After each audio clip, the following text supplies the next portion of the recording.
उल्टी हो गई.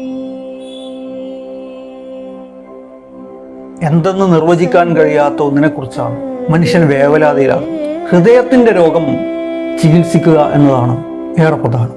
ഈ രോഗം അവസാനിക്കുകയല്ല, അധികരിക്കുകയാണ് ചെയ്തിരിക്കുന്നത്. ഇനി ആ ഹൃദയമുണ്ടോ? കരഞ്ഞ് കരഞ്ഞ് ഒടുവിൽ ആ യൗവനം കടന്നുപോയി. ചെയ്യേണ്ട സമയത്ത് ചെയ്യാതാകുന്ന അവസ്ഥയെക്കുറിച്ചാണ് യഥാർത്ഥത്തിൽ മീറി പറഞ്ഞു വെക്കുന്നത്. നമുക്ക് ബോധം വരുമ്പോഴേക്ക് നമ്മൾ വാർദ്ധക്യത്തിൽ എത്തിക്കഴിഞ്ഞിരിക്കും.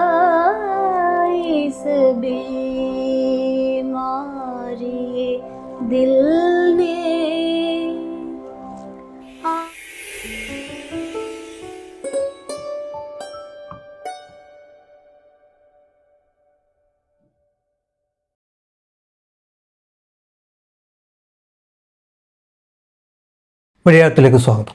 മനുഷ്യന് ഹൃദയം എന്ന് പറയുന്നത് ഏറെ പ്രധാനപ്പെട്ട ഒന്നാണ്. ഹൃദയം ഒരവയവമാണോ, ഒരവസ്ഥയാണോ? മനുഷ്യർ പറയുന്ന ഹൃദയം എന്താണ് എന്നൊക്കെയുള്ള ചോദ്യങ്ങൾ വളരെ കാലങ്ങളായിട്ട് നമ്മുടെ മുമ്പിലുണ്ട്. ഹൃദയം എന്ന് പറയുന്ന അവയവത്തെക്കുറിച്ചല്ല, മനസ്സ് എന്ന് പറയുന്ന എന്തെന്ന് നിർവചിക്കാൻ കഴിയാത്ത ഒന്നിനെക്കുറിച്ചാണ് മനുഷ്യൻ വേവലാതിയിലാകുന്നത്. തനിക്ക് നിയന്ത്രിക്കാൻ സാധിക്കാത്ത അത്രയും മനസ്സ് പ്രയാസത്തിലാകും. അവൻ വല്ലാതെ വിയർക്കും. അത് അവൻ്റെ ശരീരത്തെ ബാധിക്കും. ശരീരം തളർന്നു പോകും. എല്ലാ രോഗങ്ങളുടെയും അടിസ്ഥാനം മാനസികാരോഗ്യമാണ് എന്ന് പറയാറുണ്ട്. ഹൃദയം തകർന്നു കിടക്കുന്ന ഒരുവൻ ശരീരം എത്ര പുഷ്ടിപ്പെട്ടതുകൊണ്ടും ആരോഗ്യവാനാണെന്ന് പറയാൻ സാധിക്കില്ല. എല്ലാ കണക്കുകൂട്ടലുകളും തെറ്റി തൻ്റെ എല്ലാ പ്രതീക്ഷകളും അസ്തമിച്ച് നിൽക്കുന്ന ഒരുവൻ, അവൻ്റെ ഹൃദയം അവനെ വല്ലാത്ത രോഗാവസ്ഥയിലേക്ക് തള്ളിവിടും. ഹൃദയത്തിൻ്റെ രോഗം ചികിത്സിക്കുക എന്നതാണ് ഏറെ പ്രധാനം. ഹൃദയത്തിന്റെ രോഗം മരുന്നുകൊണ്ട് ചികിത്സിക്കാവുന്നതാണോ എന്നതല്ല, അതിന്റെ ചികിത്സ മറ്റു ചിലതാണ്. മീർ തക് മീർ ഉൽട്ടി ഹോ ഗയി സബ് തദ്ബീറെ എന്ന് തുടങ്ങുന്ന ഒരു ഗസൽ രചിച്ചിട്ടുണ്ട്. അത് ഹൃദയത്തിന്റെ ആ ആരോഗ്യത്തെക്കുറിച്ചാണ് സംസാരിക്കുന്നത്. ഒരു മനുഷ്യന്റെ പ്രതീക്ഷകൾ തകർന്നു വീണ ഒരു മനുഷ്യന്റെ ഹൃദയത്തെ അദ്ദേഹം തൊട്ടുനോക്കുകയാണ്. അതിന്റെ മത്തിലെ ഇങ്ങനെയാണ്: ഉൽട്ടി ഹോ ഗയി സബ് തദ്ബീറെ കുച്ച് ന ദവാനെ കാം കിയാ देखा इस बीमारी ये दिल ने आखिर काम तमाम किया. उल्टी हो गई सब तदबीरे कुछ ना दवा ने काम किया. देखा इस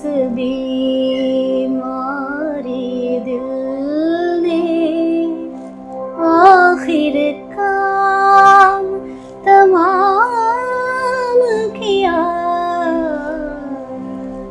ഉൾട്ടി ഹോ ഗയി സബ് തദ്ബീരെ. എൻ്റെ മനസ്സ് വല്ലാത്തൊരു രോഗാവസ്ഥയിലായിരുന്നു. അതിന് ചികിത്സ ആവശ്യമായിരുന്നു. ഒരുപാട് പരിഹാര മാർഗങ്ങൾ അന്വേഷിച്ചു. ഒരുപാട് ആളുകൾ പറഞ്ഞു തന്ന പരിഹാരങ്ങൾ മുഴുവൻ ചെയ്തു. പക്ഷേ ഉൾട്ടി ഹോ ഗയി സബ് തദ്ബീരെ, ആ പരിഹാര മാർഗങ്ങൾ മുഴുവൻ ഉൾട്ടയടിച്ചു, തിരിച്ചടിച്ചു, വിപരീത ഫലം ചെയ്തു. കുച്ച് ന ദവാനെ കാം കിയ, ഒരു മരുന്നും ഫലം ചെയ്തതേയില്ല. ആളുകൾ പലതും പറഞ്ഞു, നീ അങ്ങനെ ചെയ്തു നോക്ക്, ഇങ്ങനെ ചെയ്തു നോക്ക്, ഈ ദുഃഖത്തിൽ നിന്ന് കരകയറാൻ നിനക്കിതാണ് നല്ലത്, ഇതൊക്കെയാണ് നിന്റെ മരുന്ന്, ഇതിൻ്റെ മറുമരുന്ന് ഇതാണ്. പക്ഷെ ആ പരിഹാര മാർഗങ്ങളൊന്നും എൻ്റെ ഹൃദയത്തെ ശമിപ്പിക്കാൻ പോന്നതായിരുന്നില്ല, എൻ്റെ രോഗാവസ്ഥക്ക് മരുന്നായിരുന്നില്ല. മരുന്നെന്ന് കരുതി ഞാൻ സേവിച്ചതെല്ലാം ഒടുവിലിതാ വിപരീത ഫലം ചെയ്തിരിക്കുന്നു. ഹൃദയം തകർന്നു തുടങ്ങിയിരിക്കുന്നു. ഈ രോഗം അവസാനിക്കുകയല്ല, അധികരിക്കുകയാണ് ചെയ്തിരിക്കുന്നത്. Dekha is ബീമാരിയെ ദിൽനെ Aakhir calm തമാം Kia. ഈ ഹൃദയരോഗം ഒടുവിലിതാ എന്നെ തീർത്തു കളഞ്ഞിരിക്കുന്നു, എന്നെ തീർത്തും നിഷ്പ്രഭമാക്കി കഴിഞ്ഞിരിക്കുന്നു. ഞാൻ എന്നൊരു വ്യക്തി ഇനി ഇല്ലാത്ത പോലെ ആയിരിക്കും. ഈ ഹൃദയരോഗം യഥാർത്ഥത്തിൽ പ്രണയമായിരിക്കാം എന്നാണ് ഞാൻ കരുതുന്നത്. ഹൃദയത്തിന്റെ വ്യഥ, ആ ഹൃദയം വെമ്പൽ കൊണ്ടൊരുവിൽ ഇതാ മരണതീരത്ത് അടഞ്ഞിരിക്കുന്നു. ഇനി അങ്ങനെ ഒരു സാധനമുണ്ടോ? ഇനി ആ ഹൃദയമുണ്ടോ എന്നൊരു ചോദ്യം മാത്രമാണ് ബാക്കി. എന്തോ ഒരു ശരീരം ഇങ്ങനെ ബാക്കി കിടക്കും. എൻ്റെ ഹൃദയത്തെ ബാധിച്ച അസുഖത്തിന് നിങ്ങൾ പറഞ്ഞു തന്ന മരുന്നുകൾ ഒന്നും ഫലം ചെയ്തില്ല. മാത്രമല്ല അവയൊക്കെയും വിപരീതമായിട്ടാണ് ഭവിച്ചത്. പ്രിയപ്പെട്ടവരെ, നിങ്ങളുടെ ചികിത്സ എന്നെ തീർത്തു കളഞ്ഞിരിക്കുന്നു. എൻ്റെ ഈ ഹൃദയ ദുഃഖം, എൻ്റെ ഈ ഹൃദയ രോഗം ഇതാ എന്നെ ഇവിടെ നിഷ്പ്രഭമാക്കി കളഞ്ഞിരിക്കുന്നു. മീർ ഈ ഈരടി പറഞ്ഞതിന് ശേഷം മറ്റൊരു ഈരടിയിലേക്ക് കിടക്കുന്നുണ്ട്. അതിങ്ങനെയാണ്: അഹദ ജവാനി രോ രോ കാട്ട പീരി മേ ലീ ആഖേ മൂന്ത് യാനി രാത് बहुत थे जागे सुबह हुई आराम किया.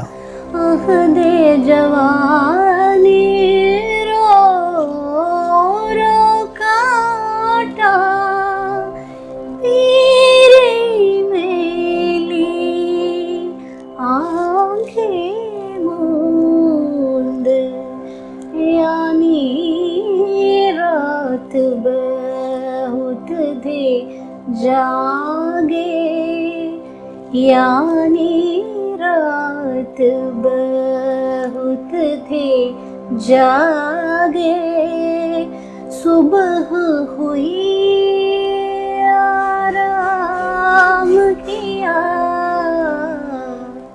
അഹദേ ജവാനി രോ രോ കാട്ട. എൻ്റെ യൗവനം ഞാൻ കരഞ്ഞു തീർത്തു. ഒരുപാട് ആഗ്രഹങ്ങളുണ്ടായിരുന്നു, ഒരുപാട് പ്രതീക്ഷകളുണ്ടായിരുന്നു. അവയൊന്നും സഫലമായതേയില്ല.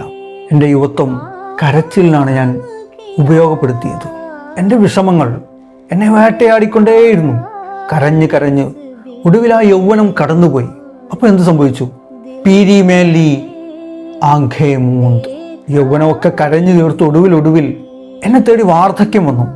ആ വാർദ്ധക്യത്തിൽ ഞാൻ എന്താ ചെയ്തിരുന്നത്? ഞാൻ കണ്ണടച്ച് കിടക്കുകയായിരുന്നു. ഈ ഒരു സ്റ്റേറ്റ്മെന്റിനെ അദ്ദേഹം തൊട്ടടുത്ത മിസ്രയിൽ ആ ഈരടിയുടെ പൂർത്തീകരണം എന്ന പോലെ വിശദീകരിക്കുകയും കൂടെ ചെയ്യുന്നുണ്ട്. അതെന്താന്നല്ലേ? അതായത് ഈ യൗവനത്തിൽ മുഴുവൻ കരഞ്ഞ് വാർദ്ധക്യത്തിൽ ഉറങ്ങി എന്ന് പറയാനുള്ള കാരണം എന്ത്, അത് എങ്ങനെയാണ്, എന്തിനെയാണ് ഉദാഹരിക്കുന്നത് എന്ന് അദ്ദേഹം തന്നെ പറഞ്ഞു വെക്കുന്നുണ്ട്. യാനി രാത്ത് ബഹുത്തേ ജാഗ്. ഞാൻ ഈ രാത്രി മുഴുവൻ ഉറക്കം ഉണർന്ന് തീർത്തു. പുറത്തെ ഒരു കാര്യമില്ലാതെ രാത്രിയിലൊന്നും പ്രൊഡക്റ്റീവായിട്ട് ചെയ്യാനില്ല. ഞാൻ ആ രാവ് മുഴുവൻ ഉറക്കമിളച്ച് തീർത്തു. സുബൂഹി ആരാം കിയ. ആ പ്രഭാതം വിരിഞ്ഞു. ആ പ്രഭാതം വിരിഞ്ഞപ്പോൾ ഞാൻ കിടന്നുറങ്ങുകയും ചെയ്തു. നമ്മൾ പ്രവർത്തിക്കേണ്ട സമയത്ത് വിശ്രമിക്കുകയും വെറുതെ നേരം കഴിച്ചു കിട്ടുകയും വിശ്രമിക്കേണ്ട സമയത്ത് വെറുതെ ഉണർന്നിരിക്കുകയും ചെയ്യുന്നതിനെ കുറിച്ചാണ് അദ്ദേഹം സൂചിപ്പിക്കുന്നത്. രാവ് ഉറങ്ങാനുള്ളതാണ്, നീ ഉറങ്ങി തീർക്ക്. പകലാണ് നിന്റെ പ്രവർത്തനത്തിന്റെ മേഖല. നീ ആ പകൽ സമയത്ത് എന്ത് ചെയ്യായിരുന്നു? ആ പകൽ നിന്നിലേക്ക് വന്നണഞ്ഞപ്പോൾ നീ കിടന്നുറങ്ങുകയായിരുന്നു. നിന്റെ യൗവനം നീ കരഞ്ഞു തീർത്തു. നീ പ്രണയത്തിന്റെ രോഗാവസ്ഥയിൽ കഴിച്ചു കൂട്ടേണ്ടവനേ ആയിരുന്നില്ല. നിന്റെ മുമ്പിൽ ഒരുപാട് ഓപ്ഷനുകൾ ഉണ്ടായിരുന്നു. നീ അവയിൽ തിരഞ്ഞെടുത്തത് ഈ കരച്ചിലാണ്, ഈ ദുഃഖമാണ്. ആ ദുഃഖത്തിന് പകരം നീ തിരഞ്ഞെടുക്കേണ്ടിയിരുന്നത് വളരെ മനോഹരമായ യൗവനത്തെ ആയിരുന്നു. അത് നീ കരഞ്ഞ് കരഞ്ഞ് നശിപ്പിച്ചു. ഒടുവിൽ നിനക്കൊരു വാർദ്ധക്യം വന്നു ചേർന്നു. അന്ന് നിനക്ക് ബോധം വെച്ചു. പക്ഷെ ആ ബോധം വെച്ച സമയത്ത് നിനക്ക് എഴുന്നേറ്റ് നടക്കാൻ പോലും സാധിക്കുമായിരുന്നില്ല. നിന്റെ കണ്ണുകൾ അടച്ചിരിക്കുന്ന സമയമായിരുന്നു.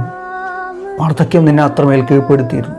ചെയ്യേണ്ട സമയത്ത് ചെയ്യാതാകുന്ന അവസ്ഥയെക്കുറിച്ചാണ് യഥാർത്ഥത്തിൽ മീറി പറഞ്ഞു വെക്കുന്നത്. എന്നാലോചിച്ച് നോക്കൂ, നമ്മൾ ഈ ഊർജ്ജസ്വലമായ കാലഘട്ടത്തെ കൃത്യമായി ഉപയോഗപ്പെടുത്തുന്നതിന് പകരം നമ്മുടെ ചാബല്യങ്ങളിലേക്ക് നീണ്ടുപോവുകയാണ്. ആ ചാബല്യങ്ങളിലൂടെ സഞ്ചരിക്കുന്നതിനിടക്ക് നമുക്ക് ബോധം വരുമ്പോഴേക്ക് നമ്മൾ വാർദ്ധക്യത്തിൽ എത്തിക്കഴിഞ്ഞിരിക്കും. അവിടെ നമുക്ക് പിന്നെ പ്രവർത്തിക്കാൻ, നമുക്ക് പിടിച്ച് എടുക്കാൻ പറ്റിയ അവസരങ്ങളില്ലാതായിപ്പോൾ. വലിയൊരു തത്വമാണ് യഥാർത്ഥത്തിൽ മീർ ഈ മുന്നോട്ട് വെച്ചിട്ടുള്ളത്. വളരെ മനോഹരമായ ചില ഇരടികൾ കൂടെ ഇതിൽ കടന്നു വരുന്നുണ്ട്. നമുക്ക് അവ പിന്നീട് ഒരിക്കൽ തീർച്ചയായും ചർച്ച ചെയ്യാം. ഏറെ നന്ദി.